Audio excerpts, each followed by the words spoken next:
Sit straight and do the Virasasana.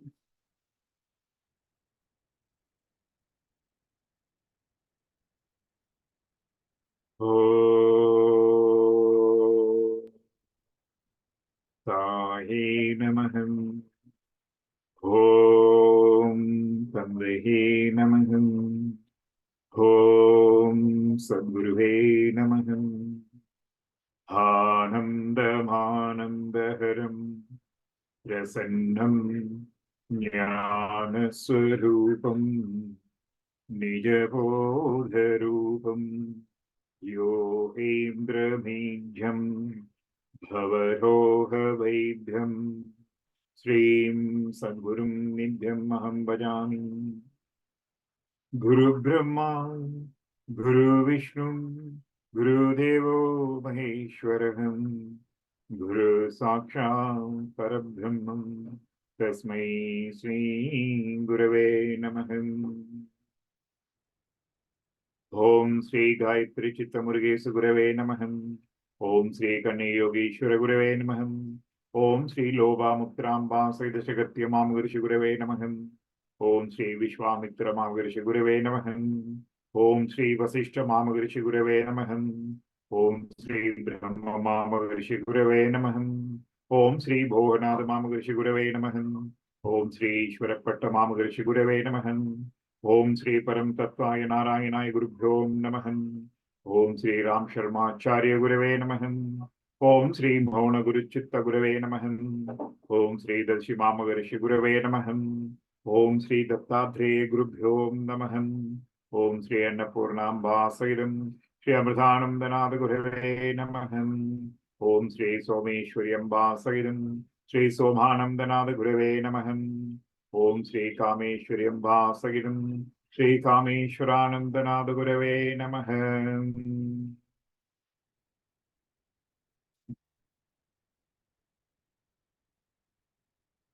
Om Aim Hrim Shrim Sim Vam Ham Hum Mam Mahatana Hakti Saya Namaham. Om Aim Hrim Shrim Sim Vam Ham Hum Mam Mahatana Hakti Saya Namaham. Om Naim Hrim Shrim Simham Ham Hum Mam Mahatana Hati Saya Namaham. Om Naim Hrim Shrim Simham Ham Hum Mam Mahatana Hati Saya Namaham. Om Naim Hrim Shrim Simham Ham Hum Mam Mahatana Hati Saya Namaham. Hadisakti Jaganmadha Badhanugrahakarinim Namastubhyam, Namastubhyam, Namastubhyam, Prasida me. Om Bhur Bhuvah Tatsavitulvarenyam Bhargo Devasya Dhimahi Dhyo Yo Nah Prachodayam. Om Bhur Bhuvah Tatsavitulvarenyam Bhargo Devasya Dhimahi Dhyo Yo Nah Prachodayam. Om Bhur Bhuvah Tatsavitulvarenyam Bhargo Devasya Dhimahi Dhyo Yo Nah Prachodayam. Om Bhur Bhuvah Tatsavitulvarenyam Bhargo Devasya Dhimahi Dhyo Yo Nah Prachodayam.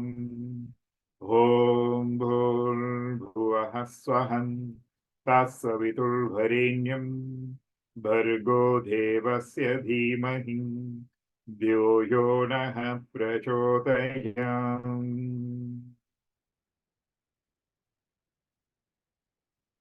Now, Amriti Karmadhyanam. Take a deep breath and feel the lungs are filled with the pranavayu. The pranavayu is filling the lungs and mixing with the blood and circulating around my physical body.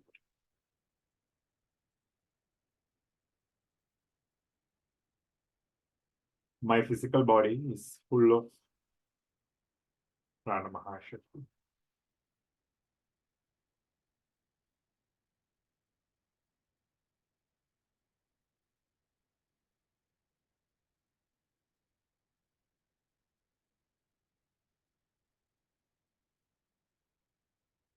Physical body is full of health and in perfect balance.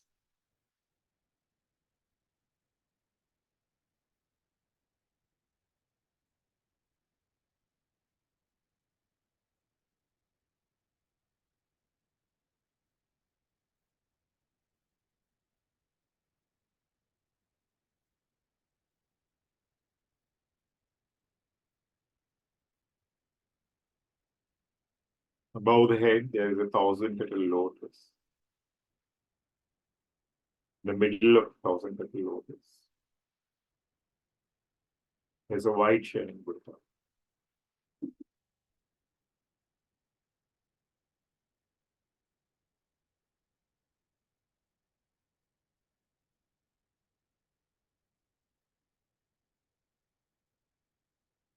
White shining light is the Prana Mahashakti. The Prana Mahashakti is descending and filling my Anya Chakra. My Anya Chakra is full of Prana Mahashakti.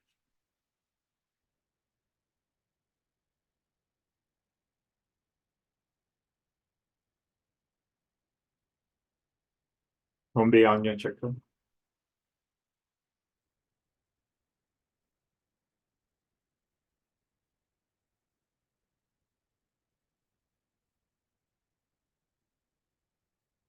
through the nadis, each and every cell of my eyes and the brain are filled with the Prana Mahashakti.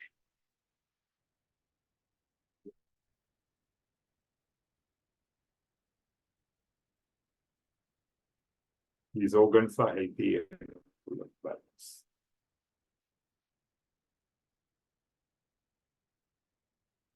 From the Anya Chakra,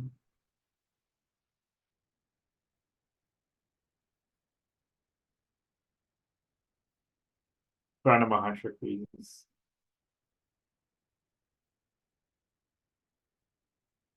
moving and filling the Visuddhi Chakra.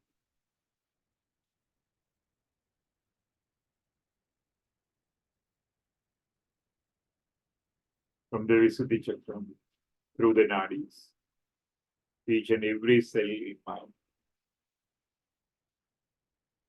nose, ears, chin, mouth, jaw, neck, shoulders, hands, elbows, wrist, fingers, thumbs are filled with the Prana Mahashakti. These organs are healthy and full of balance.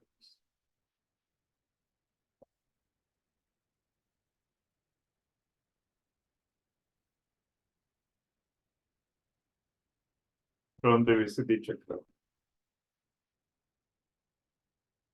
Prana Mahashakti is moving and filling my Anahata Chakra.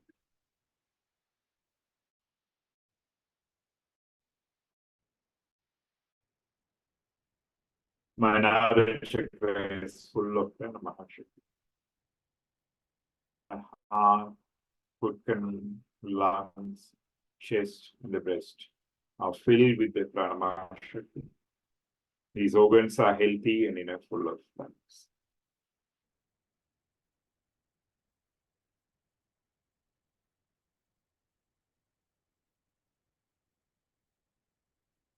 From the Anahata Chakra,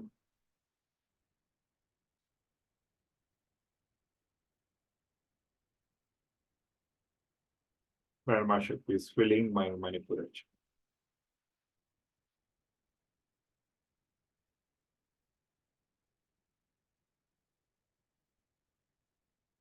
Manipura Chakra is full of Prana Mahashakti. From the Manipura Chakra through the nadis, each and every cell of my stomach, liver, bladder, pancreas, small intestine, large intestine are filled with the Prana Mahashakti. These organs are healthy and in a full of balance.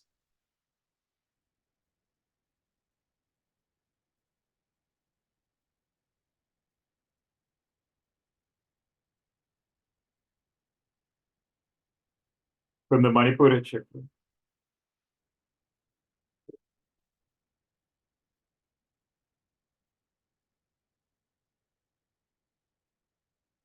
Pranama chakra is filling my Swadhisthana chakra. My Swadhisthana chakra is full of prana.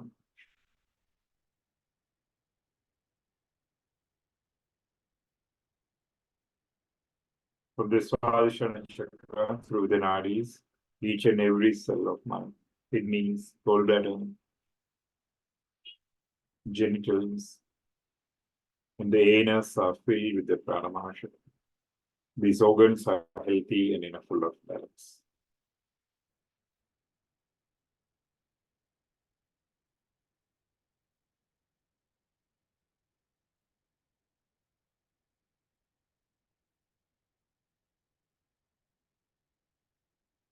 From the Swadhisthana chakra,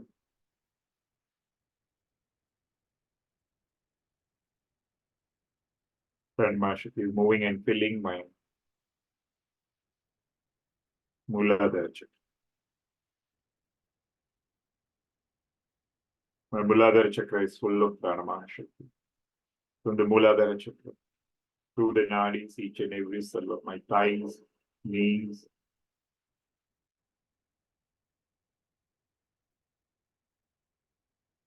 ankles, feet,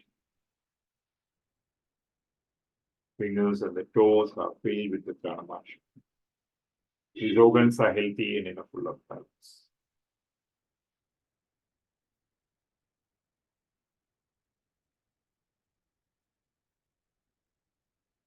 Toes, fingers, feet, ankle, knees, thighs, Muladhara chakra.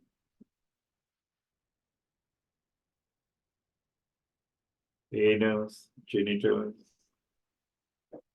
bladder, kidney, Swadhisthana chakra. Large intestine, small intestine,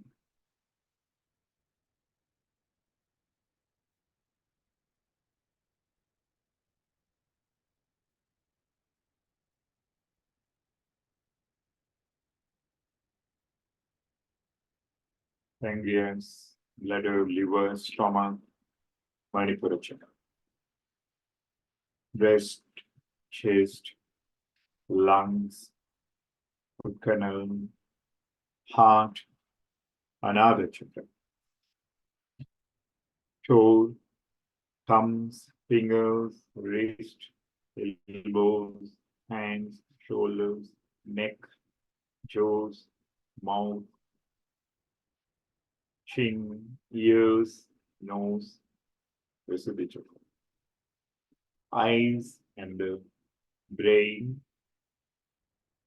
Ajna chakra, medulla, spinal cord, nervous system, vertebral column. Each and every cell in these organs are filled with the Pranama chakra. These organs are healthy, full of balance.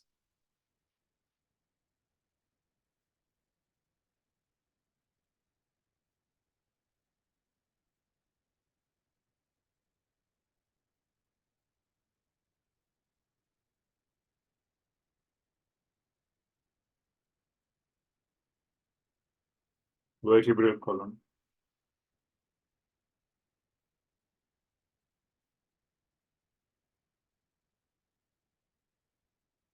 from top to down. 1, 2, 3, 4, 5, 6, 7, 8, 9, 10, 11, 12, 13, 14, 15, 16, 17, 18, 19, 20, 21, 22, 23, 24, 25, 26, 27, 28, 29, 30, 31, 32, 33.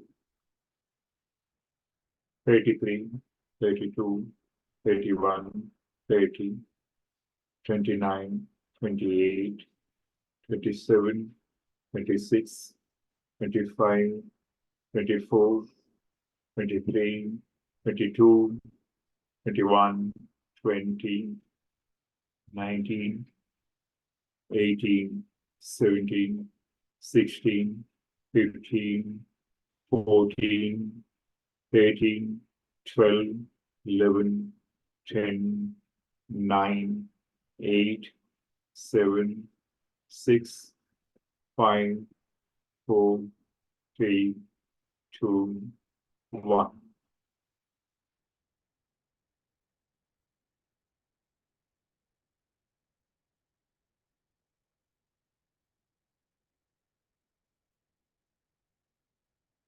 Now we are going to recite the Amrita Bhairava mantra. Feel the nectar is filling your vertebral column with the mantra recitation. Om Triambakam Yajamhe Sugandhim Pushtivardhanam Urvargami Bhavantanan Mridyormukshiyamamritagandhim Pushtivardhanam Urvargami Bhavantanan Mridyormukshiyamamritam Om Triambakam Yajamhe Sugandhim Pushtivardhanam Urvargami Bhavantanan Mridyormukshiyamamritam Om Triambakam Yajamhe Sugandhim Pushtivardhanam Urvargami Bhavantanan Mridyormukshiyamamritam Om Triambakam Yajamhe Sugandhim Pushtivardhanam Urvargami Bhavantanan Mridyormukshiyamamritam Om Triambakam Yajamhe Sugandhim Pushtivardhanam Urvargami Bhavantanan Mridyormukshiyamamritam Om Urvargami Bhavantanan Mridyormukshiyamamritam Om Triambakam Yajamhe Sugandhim Pushtivardhanam Urvargami Bhavantanan Mridyormukshiyamamritam.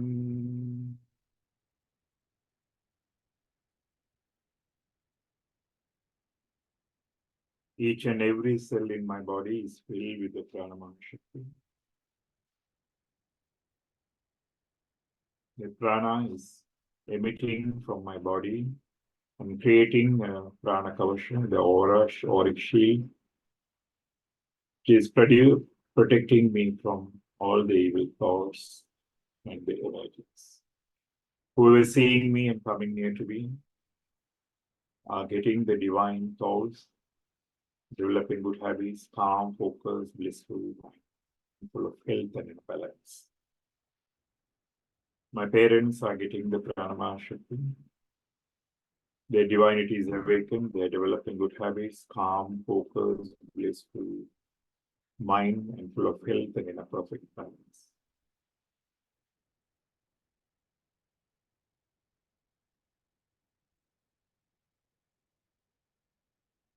The spouse is getting the Pranamana Shakti. Her divinity is awakened. She is developing good habits, calm, focused, blissful, and pleasant mind and perfect health and the balance. The children and the students are getting the Pranamana Shakti. Their divinity is awakened. They are developing good habits, calm, focused, blissful mind, full of health and in a perfect balance.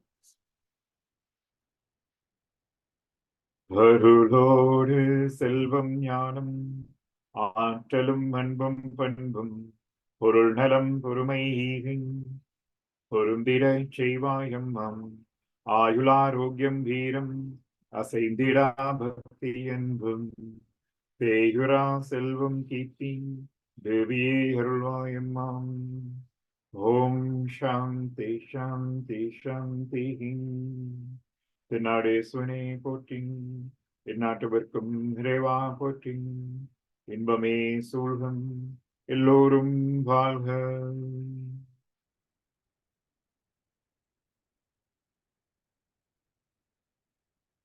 வணக்கம் to all. and good morning to you all. So today we are going to study about the Sri Aurobindo's Purna Yoga notes. Okay, so I think today Natalia will translate, right? Yes. So the thing is, what we started last session, Sri Aurobindo himself gave some comparison between some old philosophies about his yoga. The first one, he started, we talk about the intellectualization of the Western perspectives and how it is different from the Eastern way of the yogic philosophy and all. So today, the very famous, you all, many of you people may learn, which is called Shankaradvaitam. Okay, so Shankaradvaitam or the Mayavada. Okay, so Mayavada Advaisam. So Sri Aurobindo want to give some clarification about that Maya Advaita, and it's a sort of a criticism he is putting, comparing with his Purna Yoga Tattvas. So we know he wrote 3 major works to guide the seekers. The one is the Life Divine. Okay, so Life Divine, Savitri, and the Synthesis of Yoga are the two. So Life Divine is actually a book which give clarification for the applied Advaita. Okay, so for Sri Aurobindo, the Shankara Advaita is an illusionist. He named it as an illusionist Advaita. Okay, he really basically he don't agree with the Shankara. Okay, Shankara, and why we will see. So he put a note in the Letters of Yoga. I do not agree with the view that the world is an illusion, mithya. Okay, mithya.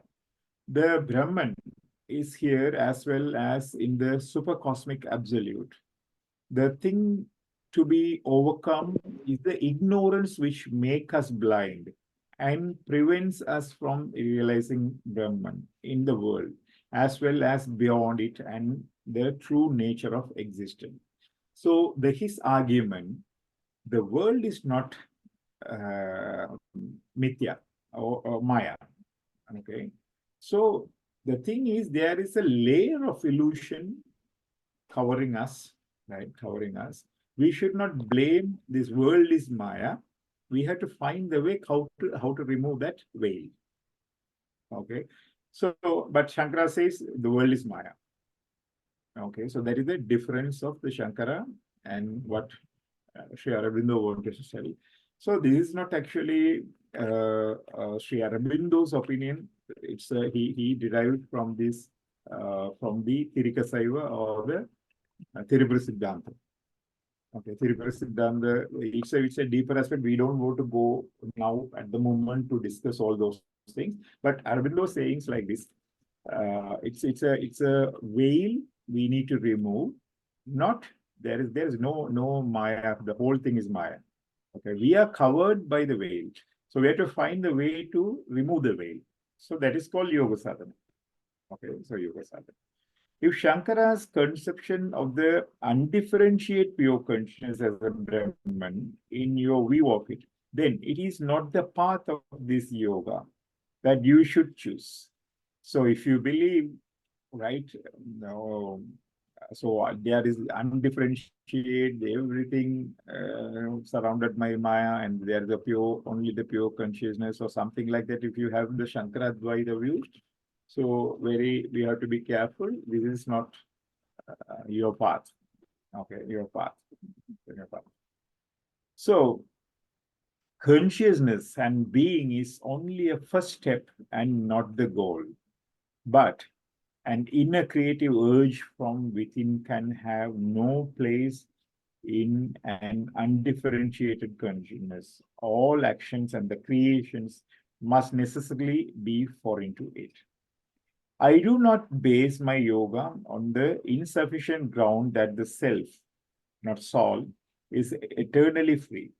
That affirmation lead to nothing beyond itself. Or if used as a starting point, it could equally will lead to the conclusion that action and the creation have no significance or value. The question is not that, but of the meaning of creation, where there is a supreme who is not merely a pure, undifferentiated consciousness and being, but the source and support all the dynamic energies of creation, whether the cosmic existence has so its significance and the value. Okay, so let's make it simple for the understanding. What Sri Aurobindo says is, as I said, it's a old system. It's a Trika Saiva, or the what we call as a Kashmir Saiva or Tripura Siddhanta. Okay, Tripura Siddhanta. So if you have a little background knowledge about that, you can understand what Sri Aurobindo is trying to say. So the Shankaradvaita says there is a pure consciousness. Remind everything is Maya. Right? Everything is Maya. But the Shakti Upasana, the Tripura Siddhanta, so what we follow, right? So we belong to this tradition of the Tripura Siddhanta, Sri Vidya, or the Kashmir Saivism. Both are same, but little difference in the philosophical aspect. But it say the absolute Brahma or the Parashiva or the Supreme is not a separate thing as something somewhere in there, and remaining everything is veil or Maya. Okay, it start to emit, right? That emission we call as a Shakti. That Shakti is penetrating throughout the whole universe. So you cannot say Shiva is only a pure conscious.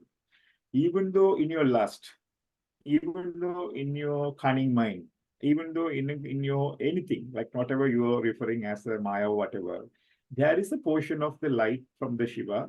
That's why you are moving, or that this universe is moving. Okay, so we have to understand everything. All life is yoga mean in each and every aspect of our life, which we classify as a good or bad or right, right or wrong, something, anything. But there is a vibration. There is a line. Okay, is available. Okay, so that's why we don't refuse the life. Okay, so all life is yoga. But the problem is, but we are covered by the veil. That's why we think in a different way. Okay, different way. How you will understand this? Say, let's say you have a very greedy on the money. Okay, money. But according to the Shankara, it's you are focusing, you are go behind the Maya. Okay, then you will get the guilty in your mind. Okay, but this tattva, like what we are talking, will say, yes, your greedy is actually there is inside the money the aspect of the Shiva. Your soul is seeking to realize that, but you are because of this veil, you are misguided. You understand the argument? Okay. So what he says in this tattva, the Shiva is very simple, right? And all the movements are happened by the Shakti, right? Shakti. So the whole universe, each and every unit of the universe is a whole as a Shiva and Shakti. But we are relabeling or we are misinterpreting in a different ways because of our ignorance. Okay, so this is the basic difference between the Shankaradvaitam and we call what Sri Aurobindo say as his argument on life divine, or traditionally you may think it as a Tripura Siddhanta or Tirika Siddhanta. Okay, so these all are like, so the point is not the names, but how this the phenomenon is. So as per the Shankara, there is a pure consciousness. Remind everything is Maya. Okay, Maya. Then Sri Aurobindo and this philosophy Shivadvaita and all says no. So that Shiva is emitting the light, that is the vibration, that is Shakti. It's pervading and creating the whole universe. Wherever, whenever you select something or whatever the things, there is an aspect of Shiva and Shakti there. But you're not understanding because you're naming in a different way because of your ignorance. For example, as I say, you are seeking money for your greediness, but actually that is a urge to merge with the Shiva. Okay, Shiva. But you differently think, this money is Shiva. You don't know that is Shiva. Okay, that is the ignorance. So that's why Sri Aurobindo said the whole life is yoga. If you start to understand in this way, each and every situation in your life, you will see it as the gift to get the knowledge and uplift your consciousness, even the bad events or even the good events, whatever. Okay, so the Shankaras, if your reasoning lead you toward the Shankara's idea of the Supreme, it might be an indication that the Vedanta Advaita, Mayavada is your advance. But if you want to make your life very simple, you can say, everything is Maya. I don't want to do nothing. You can become a lazy guy and throw out the life and go and sit and do whatever the small, easy way. Okay. So there's nothing to criticize. It's all the options you want, how you want to live the life with the higher philosophy. Okay. So if you want to be a part of each and everything in the world's phenomenon, like you have to live your household life, you want to live, learn, and meditate and all, then you have to accept this everywhere. The Shiva Shakti is there. I have to realize it. Okay. Then you are not going away from the life. Right. But the Shankara's way, he very clearly say everything is Nitya, Maya. So nothing to do, like nothing. You can renounce the life and become a sannyasi. So actually the Vedanta is for the sannyasa marga. You know, right? The whole big Vedantis are the sannyasis. So we don't want to see it as a good right or wrong, but it's all about your option, how you are going to take your life. Okay, so you're going to throw out whole world and only to realize the God. Yes, Shankara Advaita is the very quickest path. Right, but you are with of the whole life, right? You have a kids and married and you're running a business and all. Still, you can have a very higher consciousness. So if you understand this philosophy, okay, this philosophy. So Aurobindo also want to create the new human race, right? So then he want to propose everywhere the divine is there. So you have to if you accept, then you will understand what he is talking as a yoga sadhana hereafter. Okay, so the basic idea, there is no Maya, right? There is no Maya. There is a veil covering us, right? We have to find a way to remove that. That's called the sadhana or vidya. You understand? So you get the Gayatri Vidya. So that Gayatri Vidya will give you the enough light to remove and see the truth.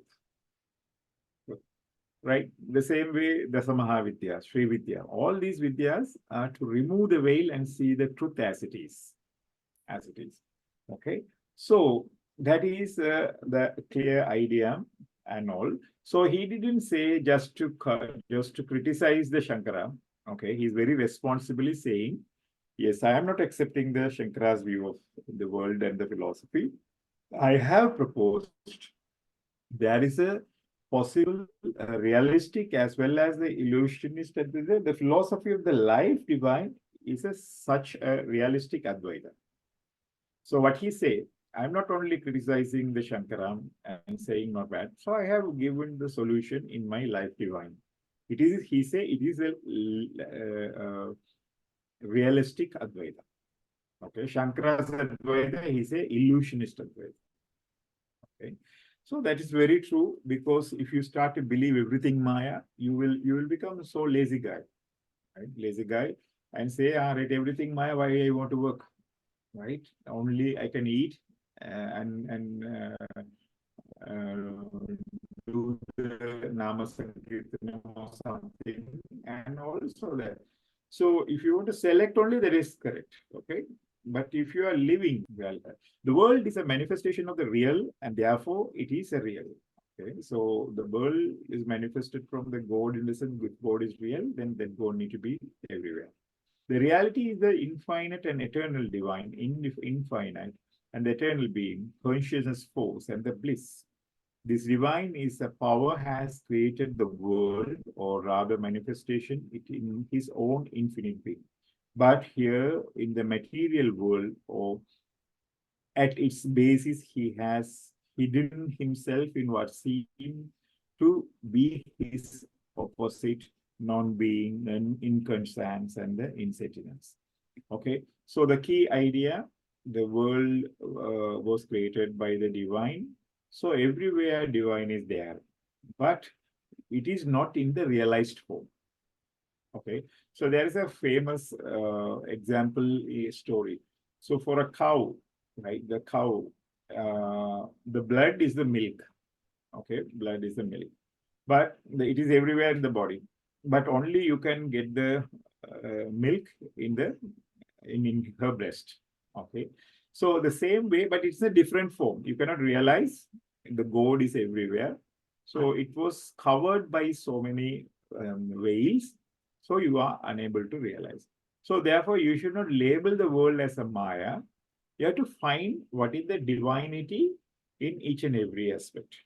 What is the Shiva and Shakti aspect? So this is the same view of the Tamil Siddhas also.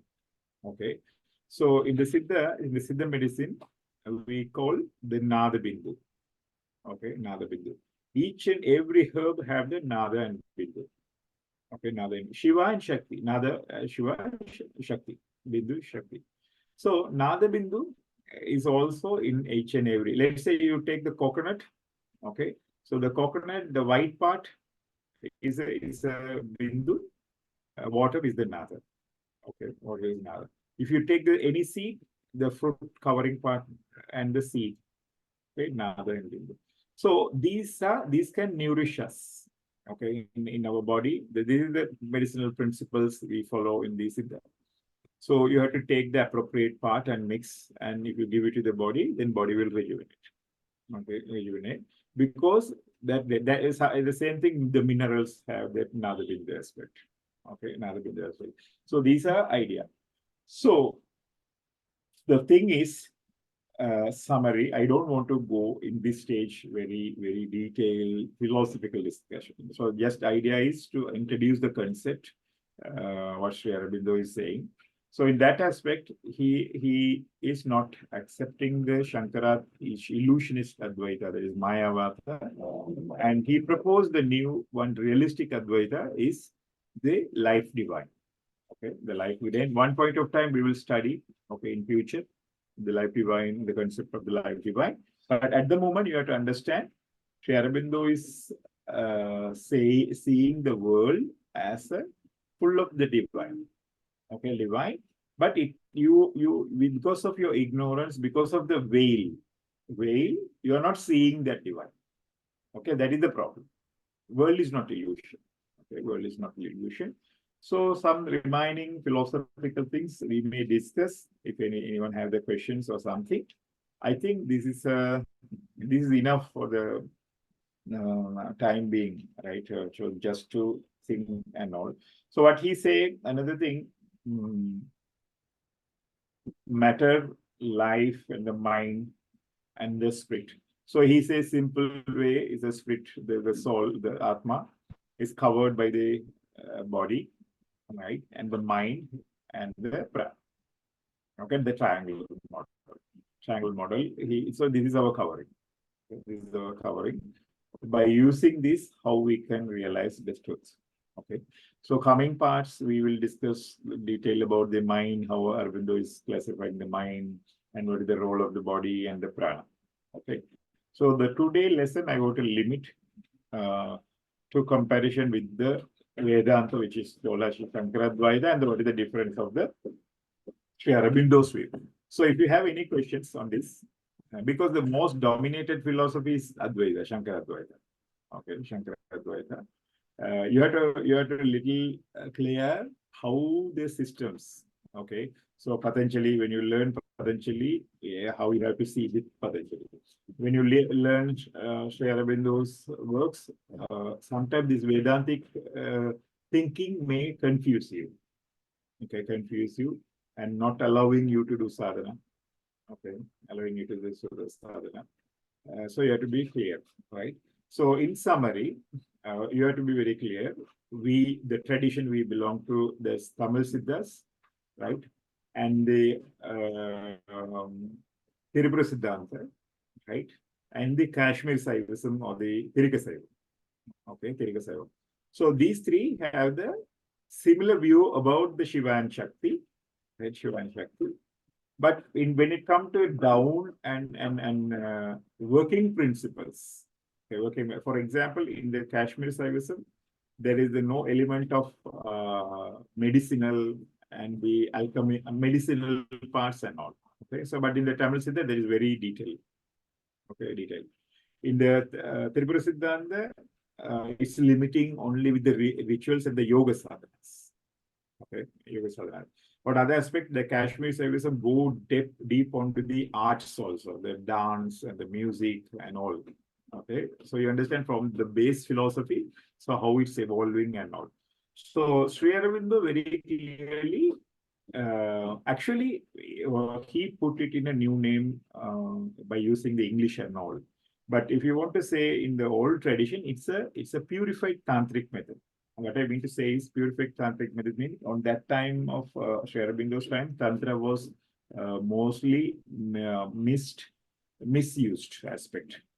Okay, the abuse of power, woman, money. So tantra mean that, right? So that's why my belief also he didn't use the same word, same word. Okay, same word. So Sri Aurobindo's view on Advaita, I think I explain as much as possible clear. So if any questions, we can discuss. Okay. So I think Natalia will do a translation. So after that we can go for a discussion. Sumana, Yeah. Can you just write in the chat the names of the traditions, like the Tamil Siddha, and you said the others, but I'm not sure I get it, just the three of it? Yeah, then, one. Then when I'll translate, yes. I'll read it. Okay, Tamil Siddha, Return, Kashmir, Saivam, Tirupura.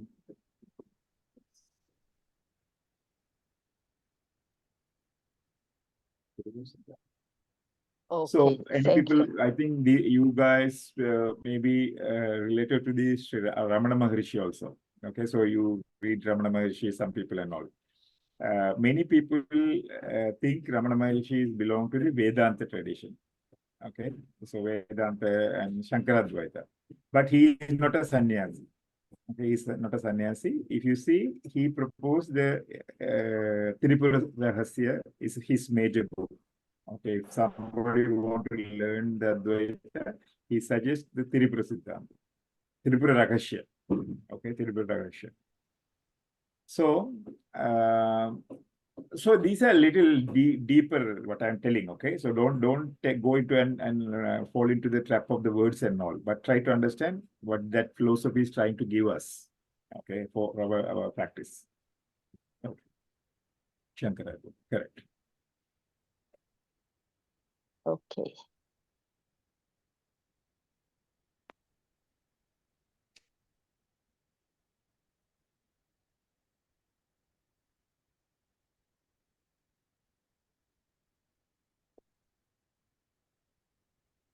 Bom, pessoal, então, Sumana comentou que na sessão anterior, na aula anterior, nós falamos entre as comparações entre as filosofias sobre o seu yoga, né? Então, nós falamos da intelectualização do Ocidente e as diferentes visões yógicas. E hoje, o nosso foco vai ser esse Shankaradvaita, né? O famoso Shankaradvaita, essa linha de Advaita do Shankara. Então, o Aurobindo, né, Sri Aurobindo, queria esclarecer essa ideia sobre o Maya, né, a ilusão do Advaita, e fazer uma comparação com o seu Purna Yoga, né, com os Purna Yoga Tattvas, com os Tattvas do seu Purna Yoga.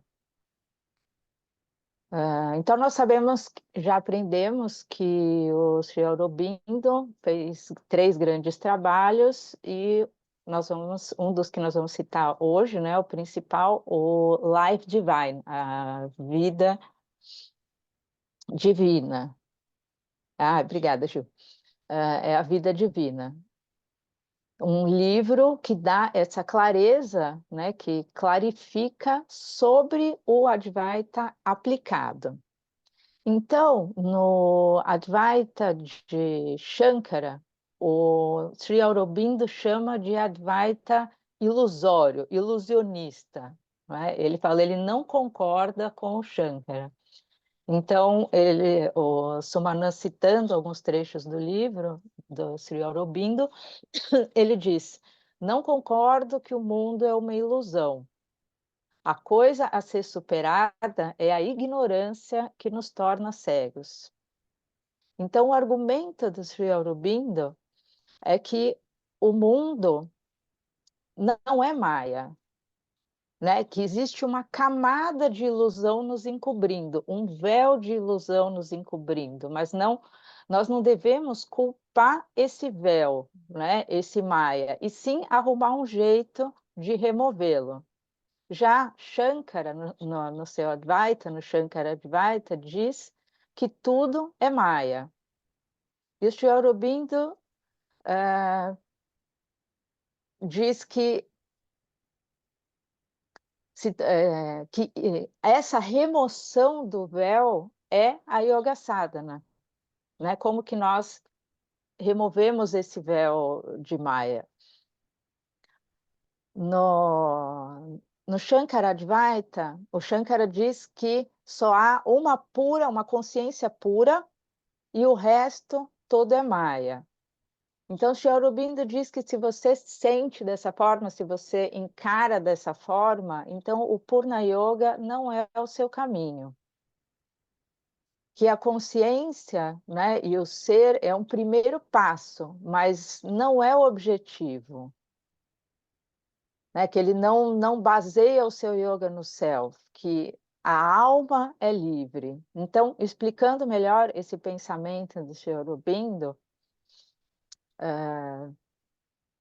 o Shankara diz que só há uma consciência pura e tudo é Maya.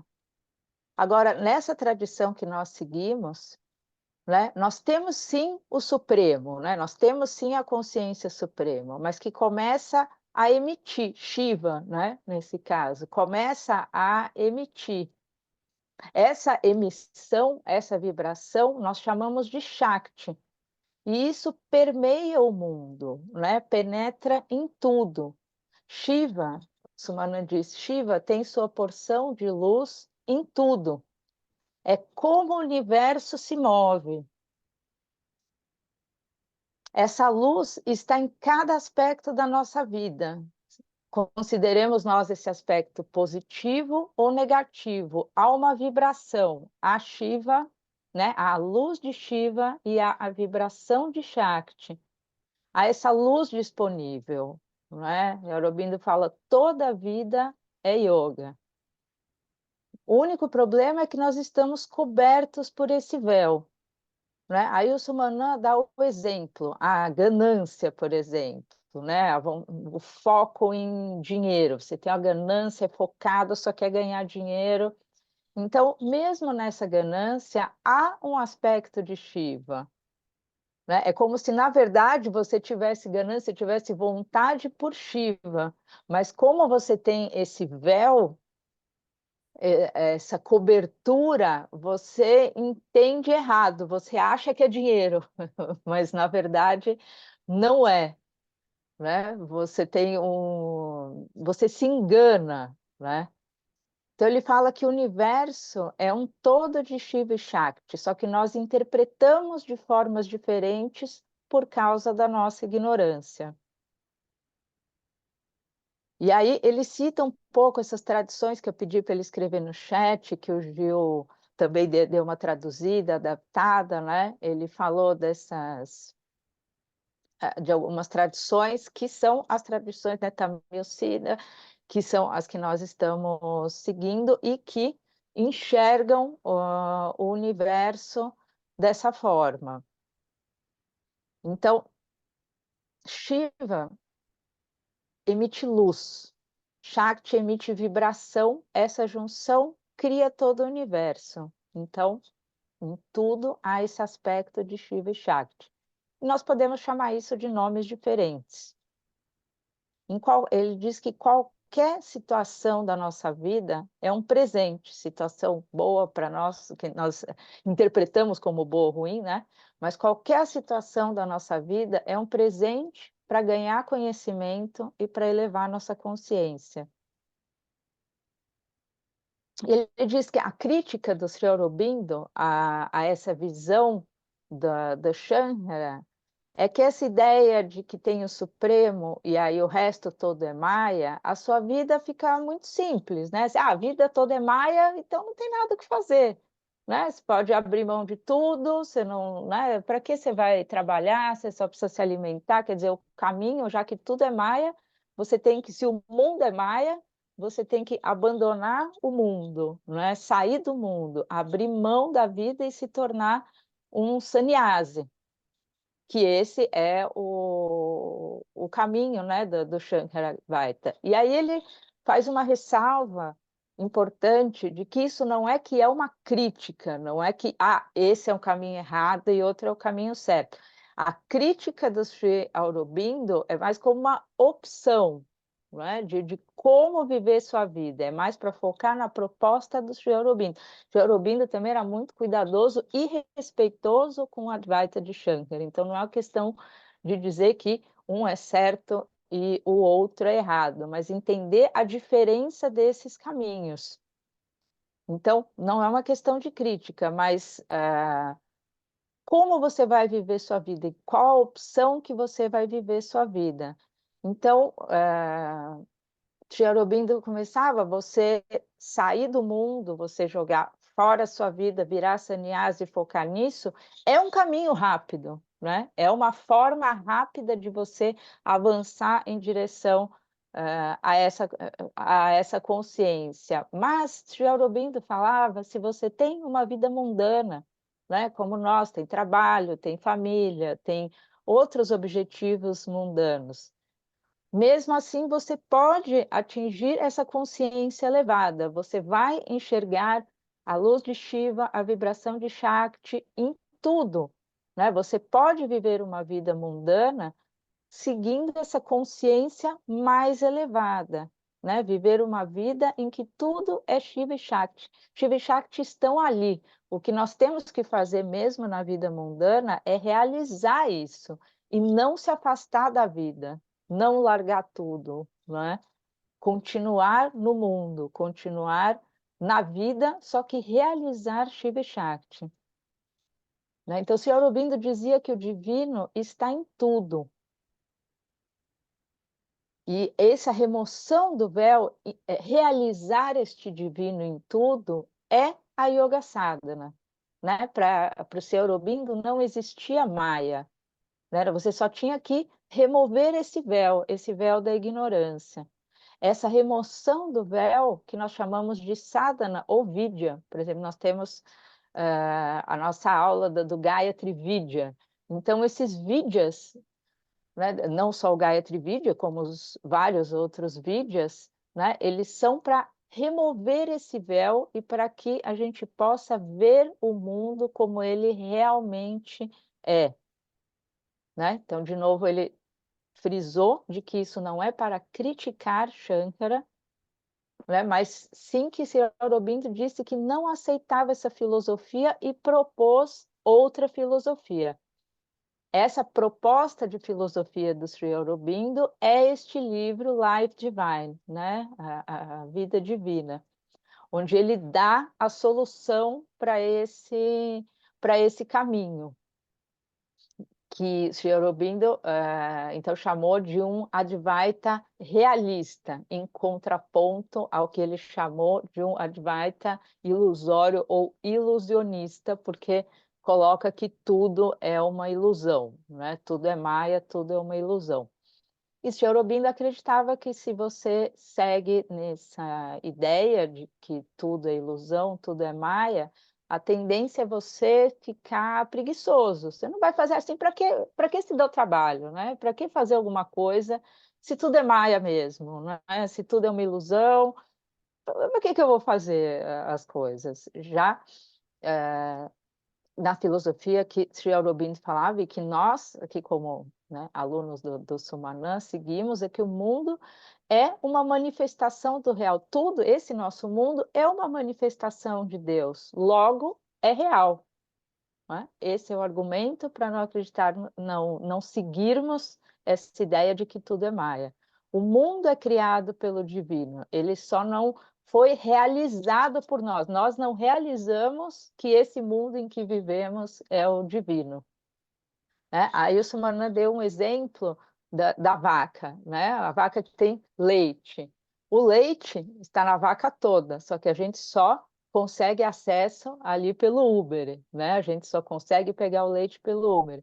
Ele diz que é um pouco essa realização, né? Deus permeia tudo, né? Está em tudo.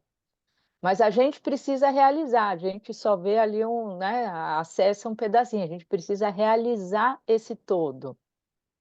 Aí ele fala também, dá o exemplo da medicina Siddha, onde tudo tem nada e bindo, não é? Cada erva tem o nada e o bindo, Shiva e Shakti, né? Os aspectos de Shiva e Shakti. Por exemplo, o coco, a parte branca é a bindo, né? Fosse semente, a água é nada, fruta e a semente, mesma coisa com os minerais. Então, na medicina Siddha, você entendendo isso, você vai entender o nosso corpo, né? Como é que vai assimilar e qual parte você precisa aplicar no corpo.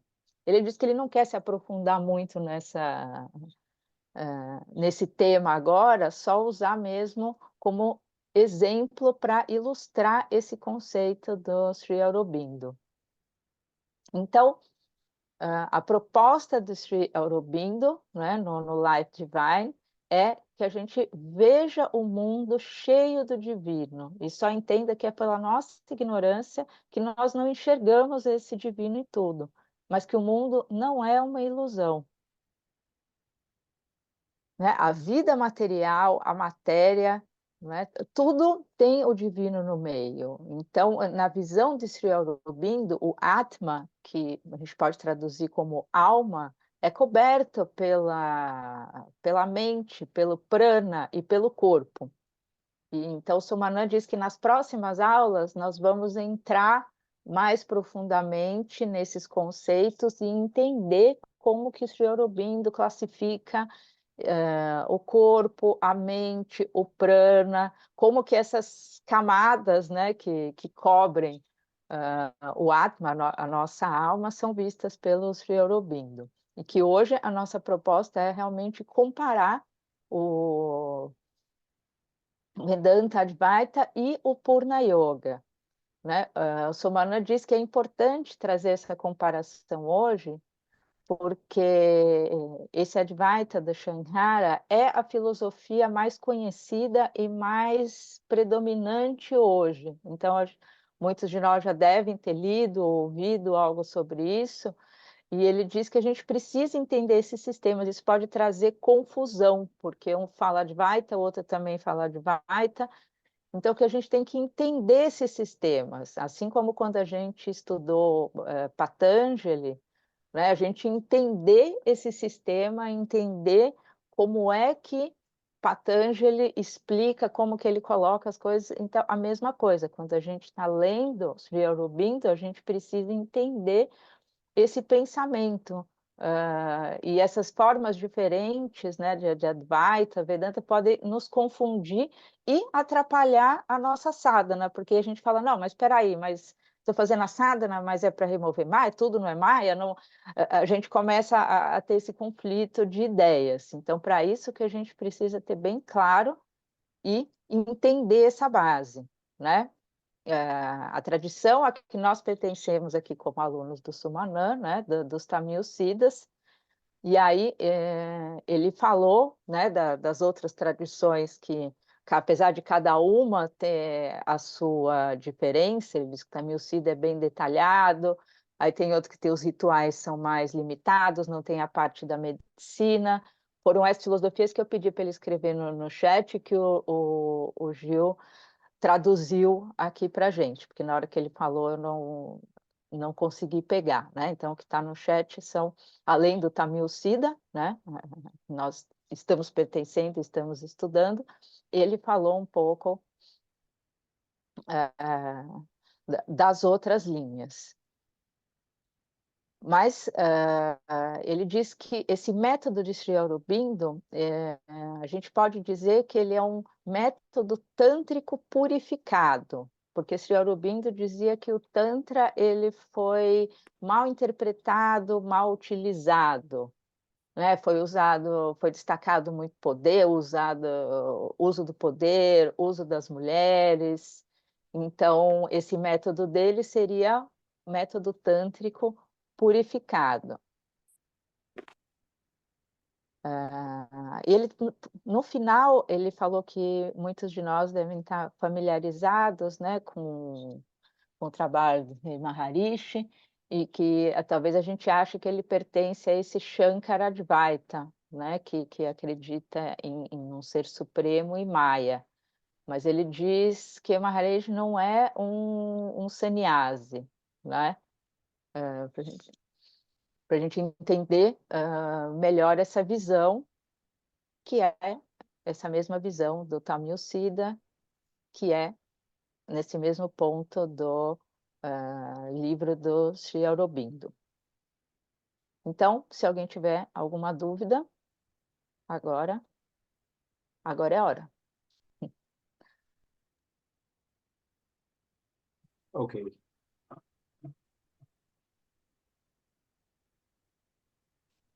Any questions? Alguma pergunta?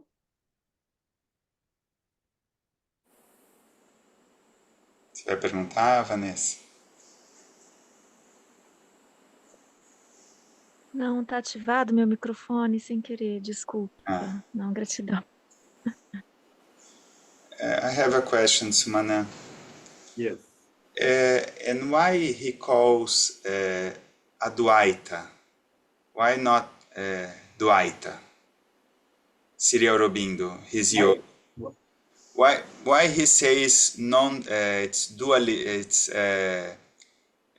why he used the term like realist Advaita and not only Dvaita. Okay, so then if you want to understand that, so you have to understand the process of the creation and what is yoga.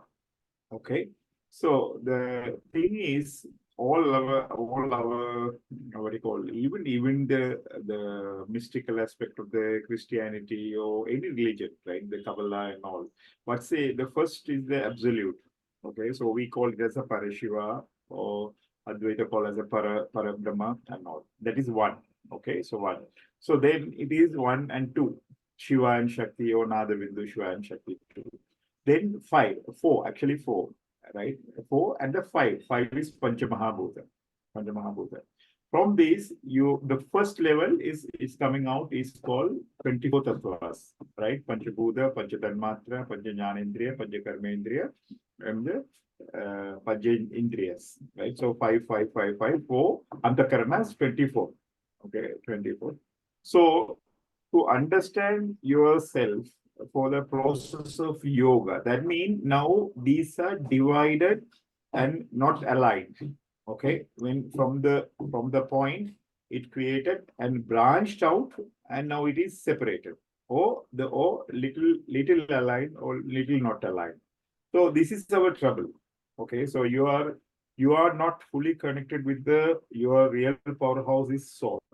Or you are not really connected with all your 5 cognitive function are not properly coordinated. So this is what we are suffering.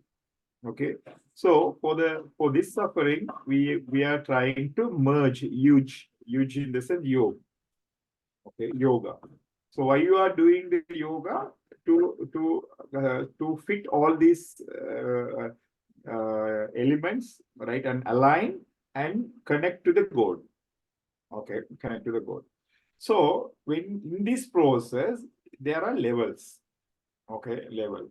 So let's say you are not yogi if your senses are going outward. You are a layman or pasu. In Tantra language, it's pasu. Your eyes are seeing the outside and confusing and all. No inside or inside turning. So you are like an animal.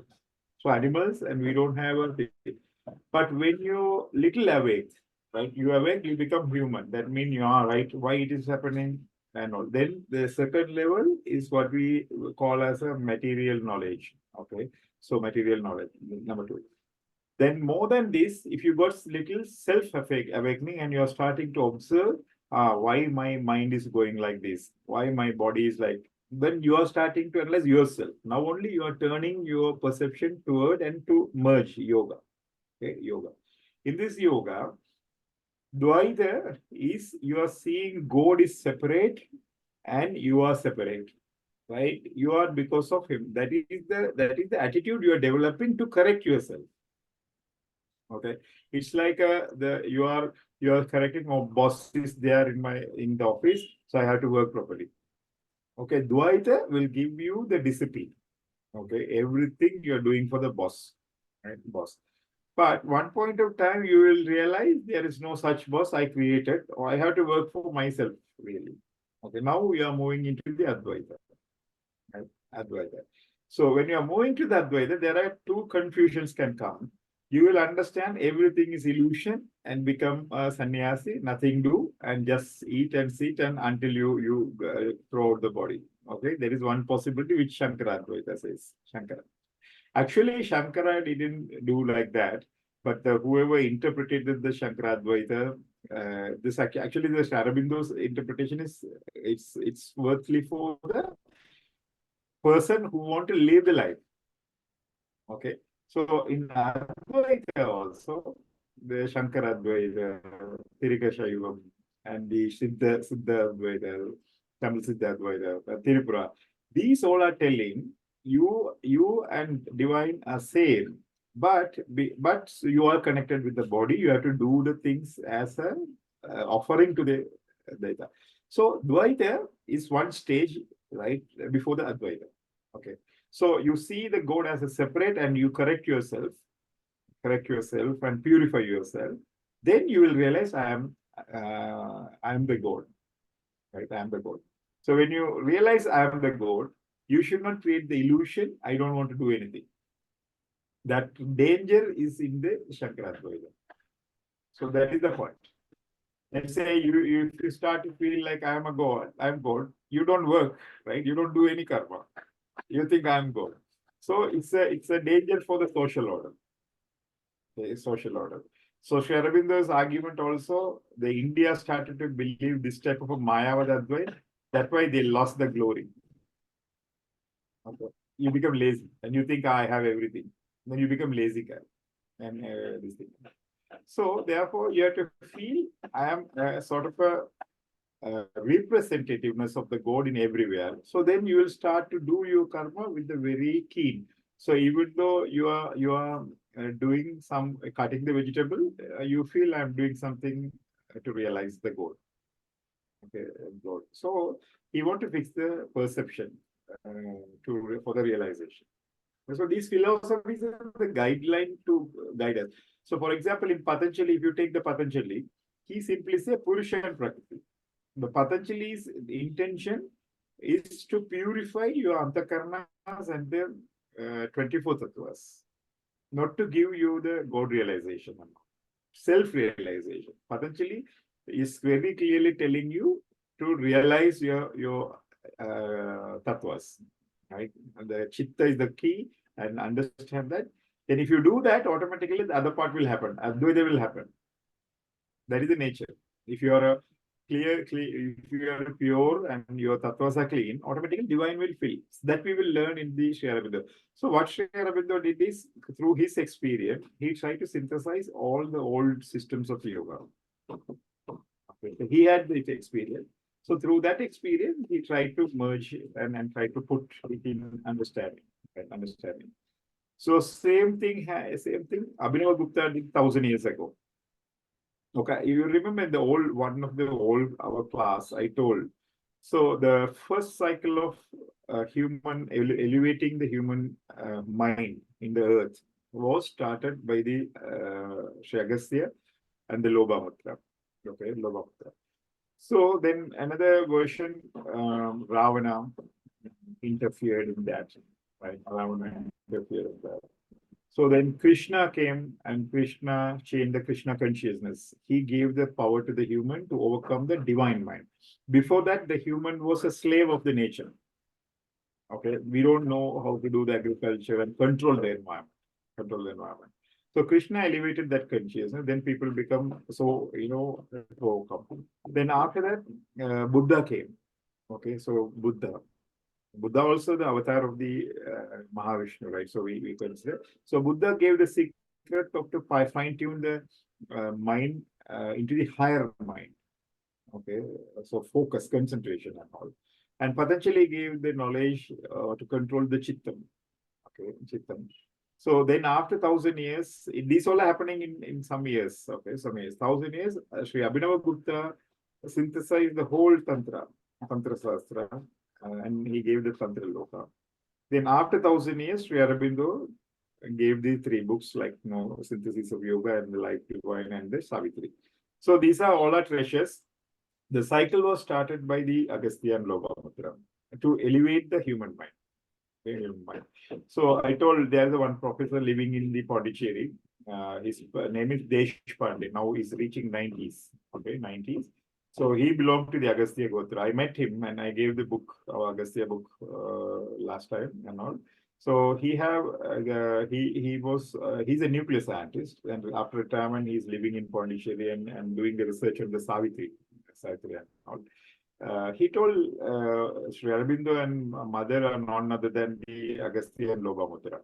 Okay, Lobamatra is a continuation work of Agastya.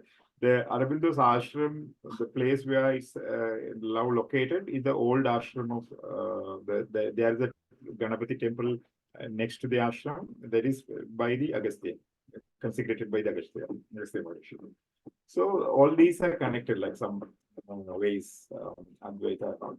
The Shankara and Ramanuja, all these came inside to direct the people into the levels, right? So everywhere. So Aurobindo argue then other side, the Jesus and the Prophet Muhammad, and the who is Alexander the Great, right? Napoleon, all these people working at different planes to elevate the human mind. War also pushing the human to elevate the consciousness. Okay, war. So if you want to read that, he have written a good book that called Psychology of Social Development, old title, but now it is as a human cycle. Human cycle, how the human race evolved. So Advaita, Dvaita, that is the difference. Okay. Dvaita.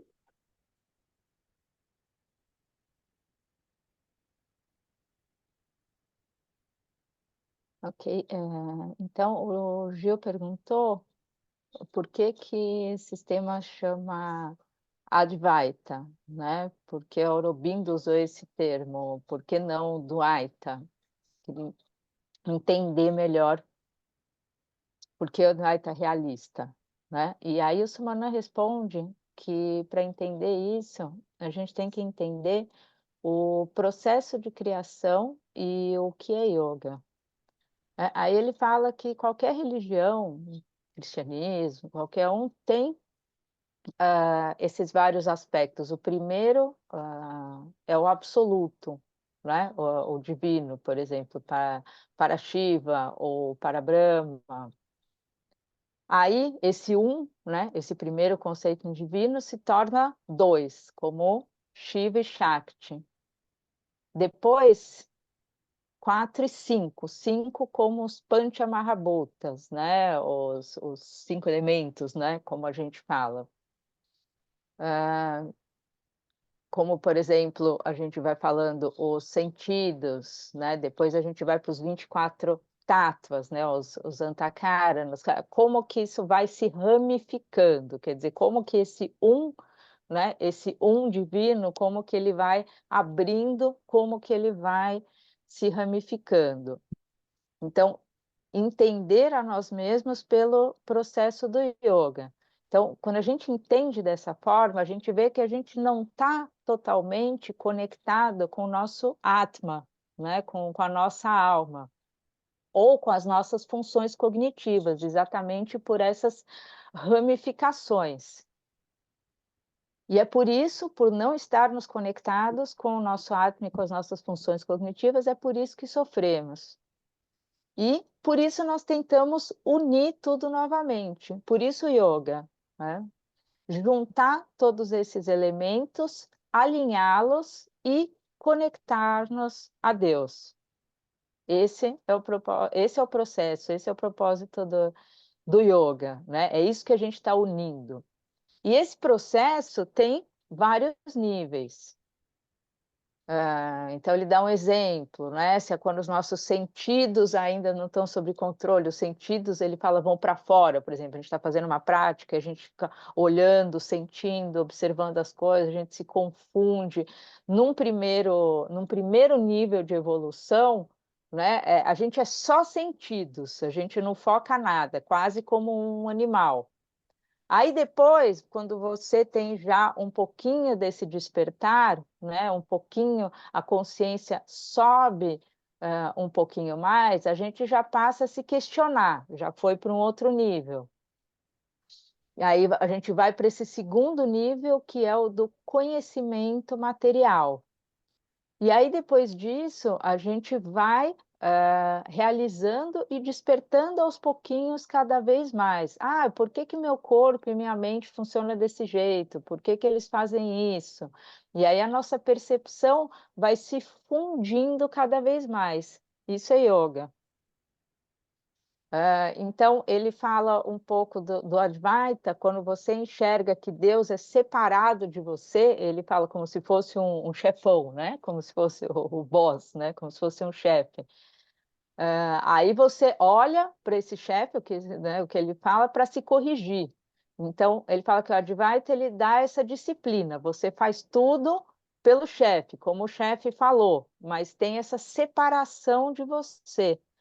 E nesse caminho, tanto dessas tradições do Tamil Siddha, o que o Sri Aurobindo ensina, você tem que trabalhar isso em você.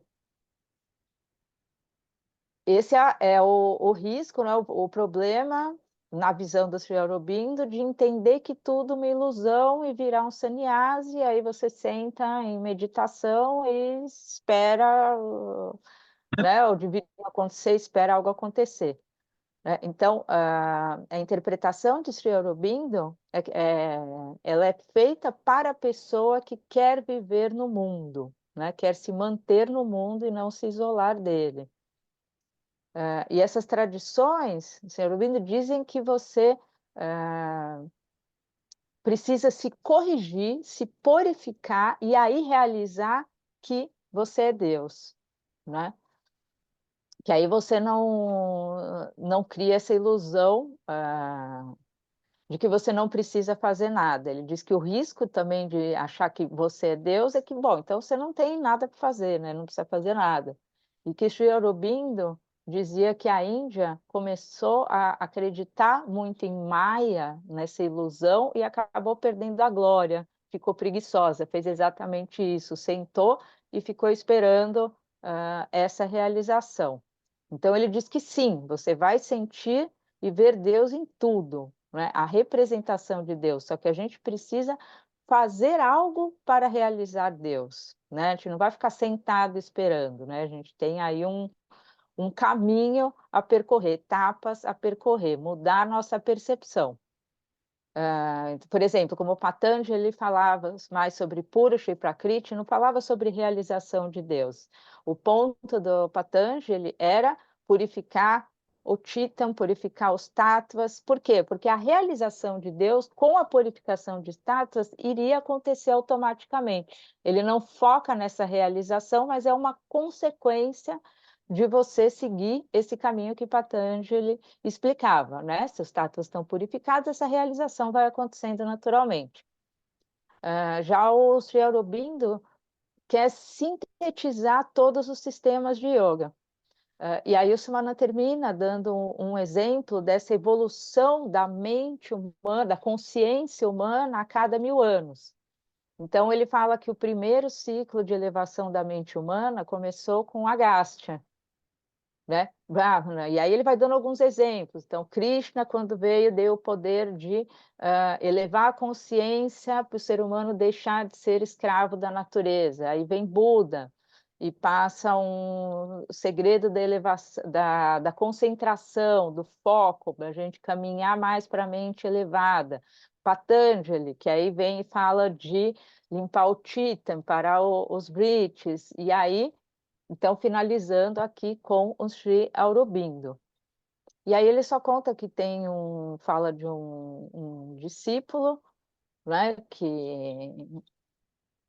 que hoje mora em Pondicherry, que é um cientista nuclear, que o Samana conheceu, deu esse livro, né, sobre o Agastya, e ele fala como tudo está conectado, como esse ashram de Sri Aurobindo era perto da onde ficava o de Agastya. E aí ele fala que vem, né, que para a humanidade vem todas essas figuras para ajudar a elevar a consciência humana. Então ele cita Napoleão, Alexandre o Grande, ele fala incluindo as guerras todas que vieram.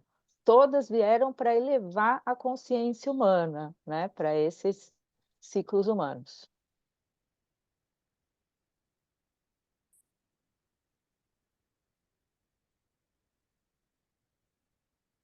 Okay. Mais So, alguma pergunta?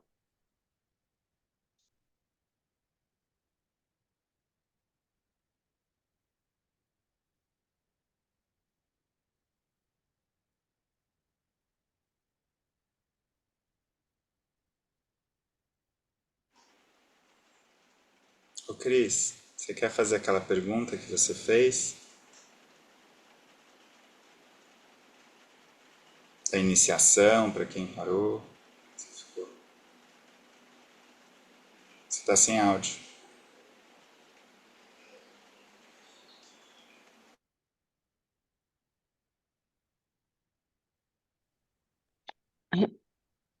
É sobre a iniciação, Natália, que da última aula ele falou, comentou, né, que quem estivesse há muito tempo sem fazer a sadhana, que talvez precisasse fazer a iniciação novamente. Aí eu fiquei com essa dúvida, assim, que me deixou um pouco insegura para voltar à prática da sadhana, né? Tá bom. So Samana, Chris is asking about something you said in the last class about the sadhakas who had stopped a little bit the sadhana for a couple of time, if they need to have a new initiation because she feels insecure to get back to the sadhana. Does she need to do a new initiation? How does this work? okay. So the thing is, what we do as a sadhana, okay, sadhana, the procedure. Let's say you worship your mother and father and your guru, and there is a Guru Namavali and the Sankalpa and the Japa, Agastya Mantra and the Sankalpa and the Japa and the Chitta Sadhana. So the whole set is sort of a self-initiation. Okay. So thing is you don't want to ask, or let's say you started the sadhana and you did for some time, then you stopped. So immediately, again, you are getting the thought, okay, I will start. Okay, I will start. So then you start. Okay, start. And if you want something, let's say, like a little subtle help, so text me. Okay, so I will do the sankalpa. Okay, so the intentionally, okay, right, this person to progress. So in with my regular pujas, I will do the sankalpa for the students. So there is no reinitiation, mean there is no rituals or no this thing and all. Okay, then I will tell you during the Gayatri Gupta Vinyan, there are levels. We can make some comparison between our normal schools and the college and the degrees. Okay, college and the degrees. So in the starting, you go for a primary school, right? The primary school, in the sense, what is sadhana in the primary school in sadhana is what I said, this whole Guru Namavali and the Agastya Mula Mantra and Gayatri Mantra, you are reciting every day 108 is sort of a primary qualification you're getting. Okay, you're getting. So then the next, you can upgrade your japa into the 3 malas. 3 mala means we call it as a kalpa sadhana. Every day you recite three mala, 180 to 3 for a regular sadhana. It is called kalpa sadhana. It will purify our 3 bodies. Okay, 3 bodies. It means you are getting something grade 6. Okay, you're grade 6 in your schooling, right? In your schooling, like sadhana.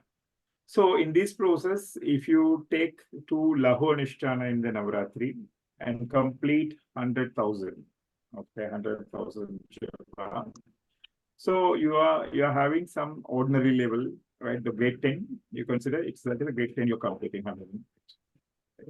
After this only, actually, what we are calling as a higher sadhanas. It's starting. Okay. Until this, you have to do as per your convenience without pressurizing you. Make it as a regular habit. Then your system become ready for the higher sadhanas. Okay. So in this process, if you made any pronunciation errors or you miss something and all, no worries. So you're getting trained yourself. Okay, yourself. So beyond that, we have some sadhanas. Okay, so for that level, you must have the perfection. Okay, perfection of your mantra and recitation and the long hours sitting sadhanas and all will come. Right, that is for the need. Okay, so get this idea. So if you stop, no worries. Then when you are ready again, you start it. Okay, start. So Okay. obviously you have some experience. Sadhana is improving you, giving energy and all, right? That's why you're continuously doing. Okay, that inspiration will push you again. Then start it. Okay, no confusion. Okay, thanks, Sumana. Yeah. Okay, you directly understood. No need of translation. Yes. Yes, thank you very much. Another thing, one more thing Gil discussed with me, like, when you do japa, you're going out of the way, like, sometimes you may lose the body conscious and all.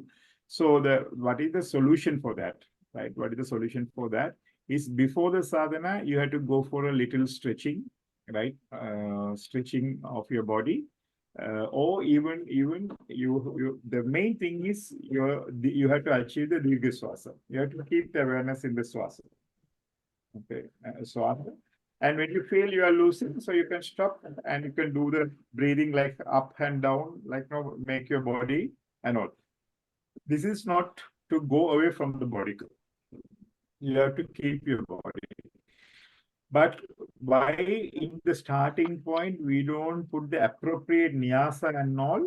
Because that need little purification. You understand? Now you are training your body to mantra. So you should not intensely focus on some chakras and all. Okay.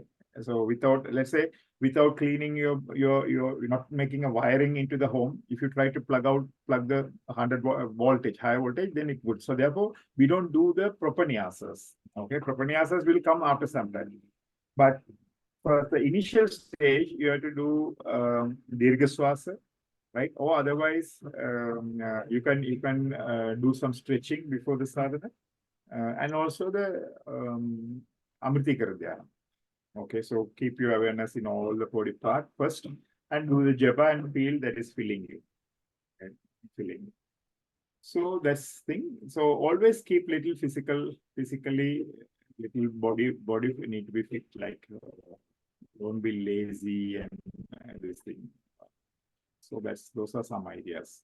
If you have any questions, so you can ask in the sadhana discussion also. Okay.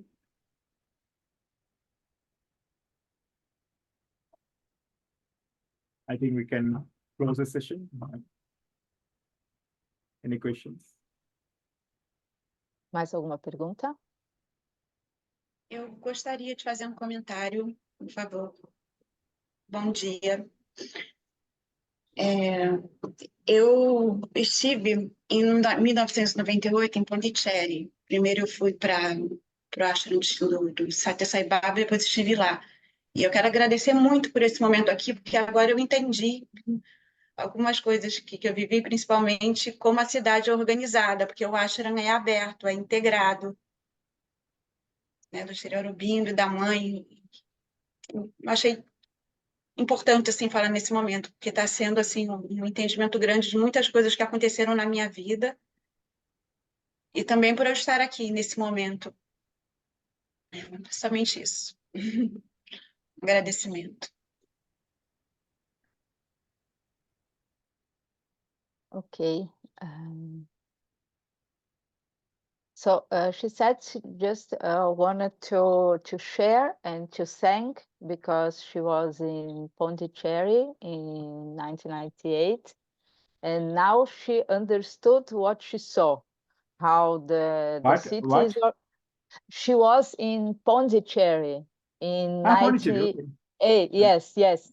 great. And now that you are explaining, she understood what she saw and how the city is organized and the Yes. ashram. She said the ashram is opened and integrated with everything, and that she feels it's important to tell in this moment things that happened to her in her life.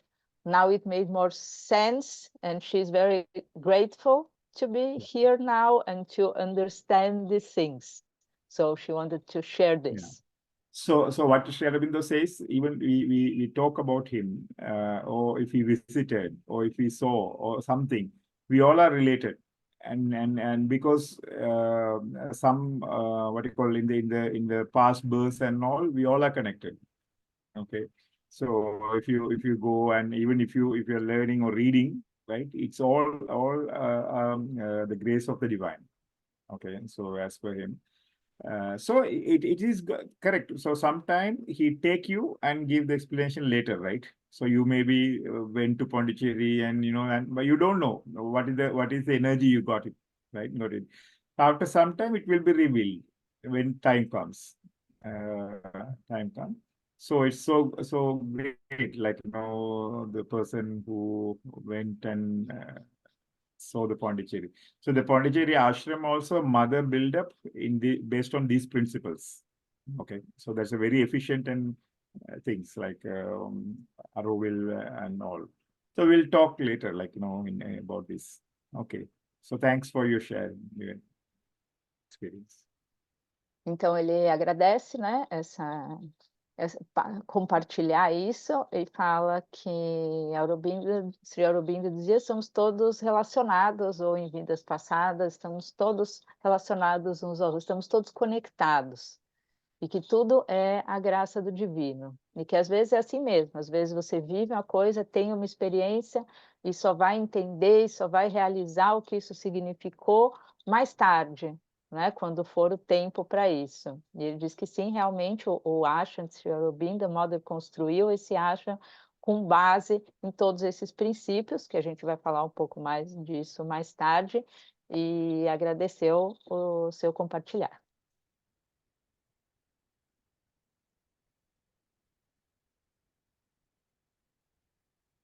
So further we have a comparison of like Vaishnava Bhakti, okay, so Sri Aurobindo and Yoga of the Gita and the Tantric traditions. So he says something about all these comparisons we will see on the next sessions. Okay. Okay, so thanks for the session. So we'll meet on the next class. Thank you. Thank you. Okay, Bill. Thank you. Thank you, Sumana. Thank you, friends.